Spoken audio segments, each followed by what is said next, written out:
When Mrs. Porter stormed across our perfectly manicured lawn, her heels clicking like gavels of judgment, I never imagined a quiet Saturday morning would escalate into the most humiliating showdown I'd ever witnessed. I had just poured a fresh cup of coffee and settled onto the porch swing when she appeared at the edge of my driveway, clipboard in hand and nostrils flaring with entitlement. Without a greeting or apology for trampling my flower beds on her way in, she barked, "I need the Wi-Fi password for the neighborhood watch camera now." This wasn't a simple neighborly request. It was a power play masked as civic duty, a brazen demand dripping with the arrogance only an overzealous HOA Karen could muster. My heart thundered as I recalled her past transgressions, slapping fines on perfectly legal decorations, threatening to tow cars parked legally in driveways, and forcing residents to repaint fences on her whim. Today, though, she had crossed a boundary that even my patience couldn't ignore. I leaned back and smiled, forcing calm into my voice. "I'm sorry, Mrs. Porter, but I can't share that." Her face contorted. "Excuses won't cut it. You live within the Covenwood Estates HOA. You agreed to comply." The faint hum of the camera drone overhead reminded me that she believed she held all the cards. Inside, my pulse raced. This was the opening salvo in a battle far greater than a password. I pictured my 12-year-old son, Marcus, tinkering with devices in his room, a self-taught tech genius who'd taught himself coding at 9. When Mrs. Porter thrust her clipboard across the threshold, demanding digital access as though our home existed solely for her scrutiny, I sensed the moment had arrived for a counterstrike worthy of her own viciousness. As she poised to threaten me with fines, I shot a glance toward the hallway where Marcus sat, peeking around the corner with eyebrows raised and a mischievous grin forming on his face. The escalation was instantaneous. Where she sought control, we would unleash a lesson in dignity. "Before you start issuing threats," I said softly, "perhaps you'd like to review this first." I stepped aside and allowed Marcus to duck into the living room behind her. She stiffened as his tablet lit up. A sleek webpage styled with bright colors and playful fonts, titled "How to Mind Your Business." She squinted at the screen, confusion blossoming in her eyes as paragraphs laid out step-by-step guidance on respecting privacy, understanding boundaries, and fostering neighborly trust. The realization dawned that this wasn't a glitch or accident. This was my son's handiwork, a digital mirror held up to her entitlement. Her clipboard clattered to the floor. In that moment, I saw her carefully polished facade crack. Beneath the designer blouse and pearl earrings flickered the insecurity of someone who wielded rules like weapons because she feared losing control. For all her bluster, Mrs. Porter depended on fear to maintain her illusion of power. That illusion shattered as Marcus presented the handwritten wooden plaque, held aloft like a banner of truth. The smooth grain of the wood complemented the neat script. "Mind your business." She stared, mouth agape, while neighbors who had gathered behind her, drawn by the commotion, burst into cautious applause. The story spread like wildfire across Covenwood's online group chat. The HOA president undone by a kid's tutorial on basic courtesy. Emboldened by her stumble, I leaned closer.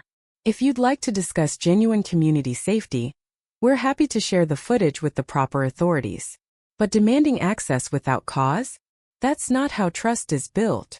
Her cheeks reddened as she realized her bullying tactics had backfired in full view of half the block. The unexpected twist came when Mr. Rivera, the retired detective who lived next door, stepped forward. He adjusted his hat and said in a low voice that carried, "I've reviewed these cameras for weeks. There's nothing suspicious here. Let's keep it that way." His support behind our cause underscored the truth. Karen's iron grip had no legal footing. The crowd shifted from curiosity to solidarity. A hush fell and even the breeze seemed to pause, as if awaiting her next move. She swallowed and raised her chin defiantly, attempting to salvage her dignity. I was only trying to ensure everyone's safety. But her voice lacked conviction. The sign in her hand trembled, the weight of its message bearing down. At that moment, the final blow arrived. The HOA board liaison, Ms. Lynn, emerged from her SUV and handed Mrs. Porter an official letter. Her signature at the bottom read that she had exceeded her authority and must tender her resignation by week's end. Suddenly, the very rules she'd wielded like a cudgel were being brandished against her. Karen's gaze darted between the plaque, the letter, and the silent crowd. She straightened, her posture defiant yet hollow, and marched back to her car without a word.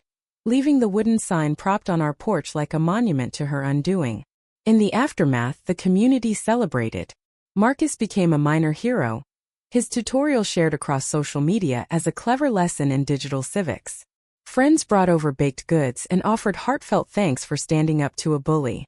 I watched from the porch swing, sipping my coffee, feeling a swell of pride not just for my son's ingenuity, but for the power of respect over fear. That evening, I posted a message on the Covenwood Estates group. Sometimes the strongest defense is teaching rather than punishing. Share your thoughts. Was our response fair or excessive? The debate ignited anew, proving that the real victory lay not in Karen's downfall, but in igniting a conversation about community values. And somewhere amidst the flurry of comments, I spotted 3 simple words that summed it all up. Mind your business. In the days that followed, the echoes of that wooden plaque rippled through Covenwood like a secret anthem resonating in every hallway and backyard. Word spread that Karen Porter, once the all-powerful HOA president, had been stripped of her title and public standing, her demands exposed for the overreach they were. Yet the true victory lay not in her resignation but in the conversations it sparked. Neighbors who had once tiptoed around her now spoke openly about boundaries and respect. Families who felt stifled by endless petty fines found courage to voice their concerns at the very board meetings Karen once presided over. The weekly community potluck, previously a tense formality where small talk masked the undercurrent of Karen's scrutiny, transformed into a genuine social gathering. Children dashed between tables, weaving through clusters of residents who laughed freely about memes shared in the neighborhood chat, especially the one depicting Karen, mid-command, under the banner reading "Mind Your Business." The irony was delicious and communal, forging a camaraderie born of collective relief. With Karen's downfall, the HOA bylaws underwent a much-needed overhaul.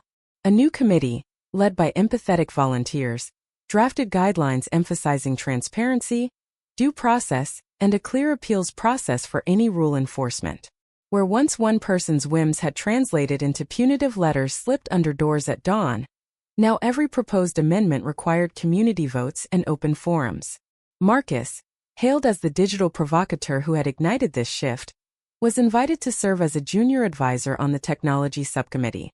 At first he hesitated, shy in the glare of adult attention, but beneath his hoodie, a spark of pride glowed.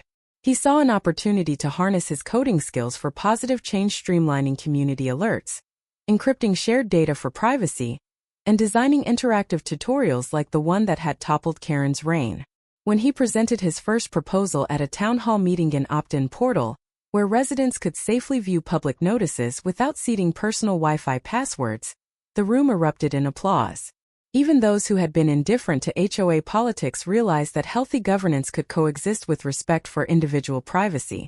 Meanwhile, Mrs. Porter's abrupt disappearance from Covenwood's leadership created a vacuum that was quickly filled by a coalition of parents, retirees, and local small business owners. They organized a community values charter, a living document that prioritized kindness, neighborly assistance, and constructive conflict resolution.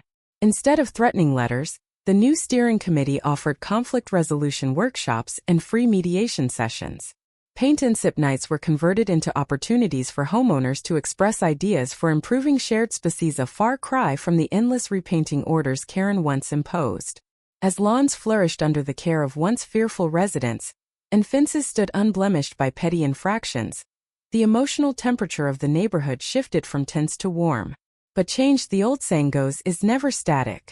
Rumors circulated that Mrs. Porter was attempting to run for a seat on the adjacent county council, hoping her legal bruises would translate into broader political clout. At first, alarm bells rang among Covenwood's residents. The same woman who had demanded private Wi-Fi credentials might seize an even larger platform of power. Yet Marcus and I decided that transparency was our strongest shield. We reached out publicly to invite Karen to address the community, offering a chance for honest reflection on her actions, and a platform to apologize or explain her motives. The invitation, posted in bold on the community portal and pinned with respectful language, emphasized our willingness to listen and learn. To our surprise, a reply arrived. A short, tightly edited video message in which Karen Porter spoke directly to the camera from an undisclosed office. She began by acknowledging her mistakes, stating that she had been driven by a desire for safety, but had overlooked the humanity of her neighbors. Her tone was uncomfortably smooth, yet the admission seemed genuinely a woman finally grappling with the consequences of wielding authority without empathy. She announced she would not be pursuing the county seat and asked for forgiveness from the Covenwood community. The video ignited another debate. Was her apology sincere or another gambit for sympathy? Some residents cautioned taking her words at face value, citing the video's polished production as evidence of another strategic maneuver. Others argued that forgiveness was essential to healing, asserting that Karen's downfall had served its purpose, and that continuing to punish her would contradict the spirit of the new community values charter. At a hastily convened forum in the cul-de-sac, neighbors gathered under twinkling string lights, plates of potluck dishes in hand, to deliberate. When the final vote was taken, a clear majority forgave Karen, voting to remove the stain of her past leadership from Covenwood's records. The decision was lauded as proof that the neighborhood had grown beyond fear-based compliance into a genuine community, built on mutual respect. In the weeks that followed, Covenwood transformed into a model for nearby associations. Local newspapers ran features on our story. The overbearing HOA president undone by a teenager's online tutorial, the community's choice to turn a humiliating conflict into a catalyst for systemic reform, and the lasting bonds formed in the crucible of shared adversity. Interviews with Marcus emphasized how one person's creativity could counteract the weight of institutional authority. Invitations poured in for him to speak at school assemblies and youth leadership workshops, where he stressed the importance of ethical hacking for social good and digital literacy as a tool for civic engagement. I watched my son step onto those stages, microphone in hand, his voice steady as he recounted the morning when Karen demanded our Wi-Fi password, and how a simple link to "How to Mind Your Business" had rewritten his neighborhood's story. His words resonated far beyond Covenwood's fences, inspiring other communities to examine their own governance structures and personal privacy policies. Meanwhile, I took satisfaction in the knowledge that our family had faced an arrogant antagonist and chosen to respond with ingenuity rather than aggression. The true lesson was never about teaching Karen a lesson alone, but about empowering each resident to recognize their own agency. As summer melted into autumn, I found myself sipping coffee on the porch once more, the same spot where this saga began. But now, instead of the tension-laden atmosphere that had greeted Mrs. Porter's intrusion, I heard the soft laughter of neighbors greeting one another by name, the excited chatter of children playing tag, and the gentle hum of a drone Marcus had programmed to monitor air quality, a community project born from the same can-do spirit that toppled an overreaching HOA president. On our front gate, I hung the wooden plaque myself, carving a new phrase on the reverse side: "Build trust, not fear." It faced inward, a reminder to our family that boundaries could protect without suffocating, guidance could empower without controlling, and community thrived when every voice was heard. In the end, the story of Karen Porter's demise was more than a tale of petty tyranny undone.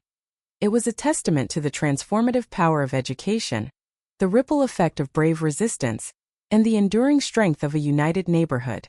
The final chapter remained unwritten, however, for Covenwood's evolution continued with every choice its residents made, every respectful conversation, every open portal login, every hand extended in neighborly kindness. And so, to every reader who has witnessed this drama unfold from a distance or lived it in your own street, I ask: when someone demands what isn't theirs to take, will you respond with shame and silence, or with a link to "How to Mind Your Business"? Share your verdict below, right or wrong.